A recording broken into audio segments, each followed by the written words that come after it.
অনেকদিন ধরে এই জাম খাবো খাবো খাবো করে খাওয়াই হচ্ছিল না, তাই আজকে ভেবেই নিয়েছিলাম যে বাজার থেকে কিনে আজকে জাম খাবোই খাবো। তো আমি বাজার থেকে কিনে নিয়ে চলে এসেছিলাম জাম। আর জানো জামের কত 20 টাকা মানে ভাবতে পারছো। আর এরকম ওয়েদারে জাম খাওয়ার মজাটা একটা আলাদাই বিষয়। তো আজকে দেখাবো কিভাবে আমি জাম মাখা করছি।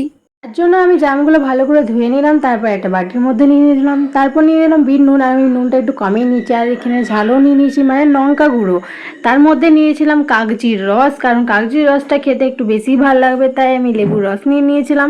আর এটাকে ভালো করে মেখে নিয়েছিলাম। আর জানো তো একটা কথা, আমি না ছোটোবেলাতে জাম পাড়তে যেয়ে না পড়ে গিয়েছিলাম, আর আমার পাটাতে প্রচণ্ড লেগেছিলো, কিন্তু আমি বাড়িতে কাউকে বলিনি। তো তোমরা কারোর সাথে শেয়ার করো না, এটাই আমি প্রথম শেয়ার করলাম তোমাদের সাথে। এখানে আমার জাম মাখা কমপ্লিট হয়ে গেছিলো, আর আমি এখানে খেয়ে টেস্ট করে দেখছি, আর সত্যি বলছি এতটা খেতে ভালো লাগছিলো, এতটা মানে দারুণ লাগছিলো। তোমরা খেয়ে ট্রাই করে দেখো, আর কেমন লাগে তোমাদের জাম খেতে অবশ্যই আমাকে জানাবে। আর ভালো ভালো ভিডিও দেখার জন্য সাবস্ক্রাইব করো। বাই।